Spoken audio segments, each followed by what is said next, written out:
Hello, welcome to my another session. In this session, I am discuss about mode of excretion.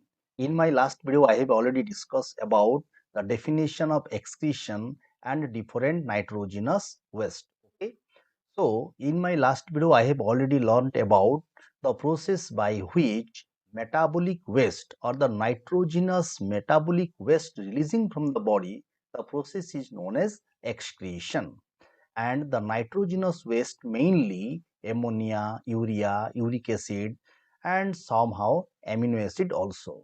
Okay. So, those animals mainly excrete ammonia and such animals are known as the amnotalic.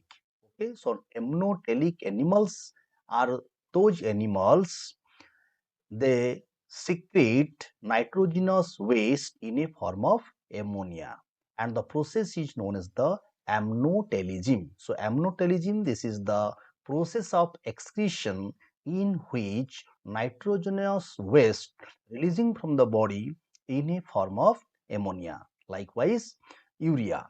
Urea, if the animal excrete urea, then the animal is known as the ureotelic.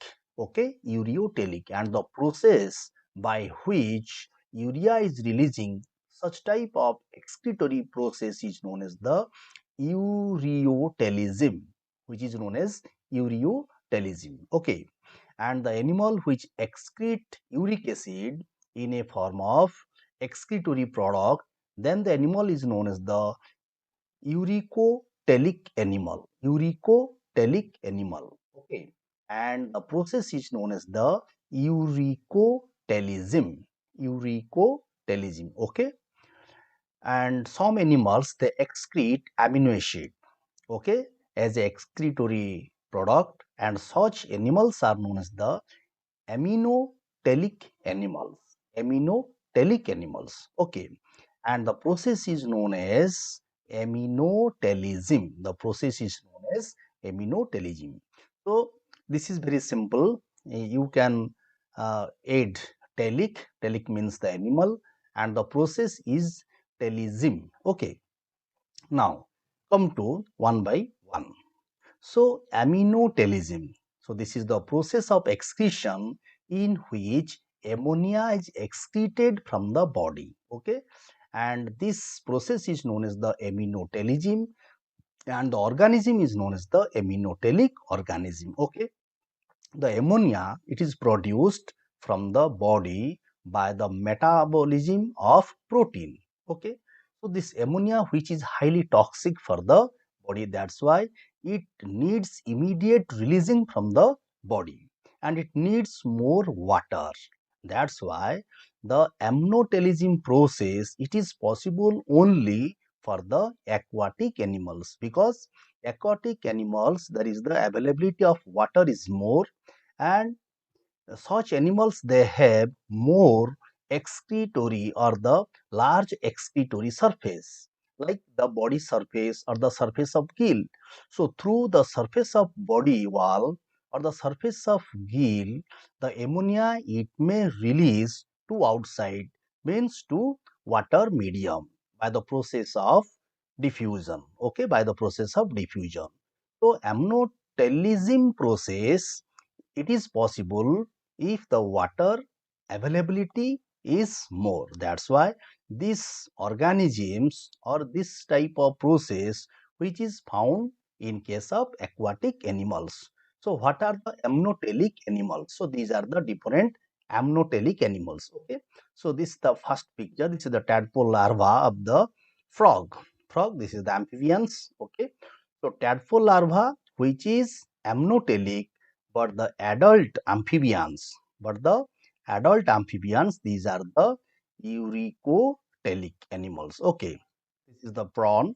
Okay, prawn crustaceans. Okay, the nereis belongs to under the Annelida phylum. Hydra present in the Coelenterata phylum. Cycon, these are the sponges, and this is the amoeba protozoa phylum, and this is the freshwater fishes are mainly bony fishes. So, these are the different examples of the amnotalic animals. Now, come to another mechanism. This is the Urecotylism. Urecotylism means this is the again the excretory process in which urea is releasing mainly. Okay, if the excretory product is urea, then the process is known as the ureotylism, and the organism is known as the ureotelic organism. Okay, so urea which is moderately toxic, that's why it may retain sometimes in the body. That's why this urea which present in blood, and it is purified from the blood or filtered from the body by the organ, that is kidney or the excretory organ. Okay, so urea which is moderately toxic or moderate toxic, that's why it needs moderate amount of water to release. That's why most of the organisms, they have or they are the ureotelic organisms, like ascaris, shark or the cartilaginous fishes, adult amphibians, frog, mammals. So human also ureotelic. Okay, human also ureotelic. Okay, then next is the Urecotylism. Urecotylism, if the organism excrete uric acid as a excretory product, then the process is known as the Urecotylism, and the organism is known as Urecotelic organism. Okay, so this uric acid, the excretory product which is least toxic. Okay, this is least toxic, that's why it needs very least amount of water, very less amount of water. Okay, so found in animals where conservation of water is needed. Okay, so such type of animals mainly these are the land reptiles, birds, cockroach, land snails.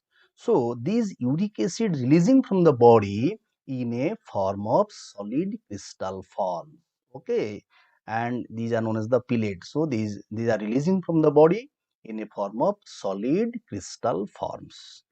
Example is important here: birds, land reptiles, land snails, cockroach. Okay, and and last is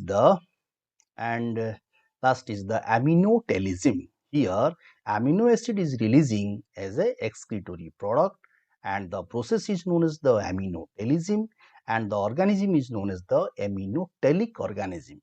So this is two very common example. Unio, this is the unio, belongs to the mollusca phylum, and this is the the starfish or the asterias. Okay, under echinodermata phylum. Okay, so these are whole about of the mode of the excretion. Okay, so some organisms, they release their excretory product in a form of ammonia, some releasing in a form of urea, some releasing in a form of uric acid, and some releasing the excretory product in a form of amino acid. Okay, so that's all.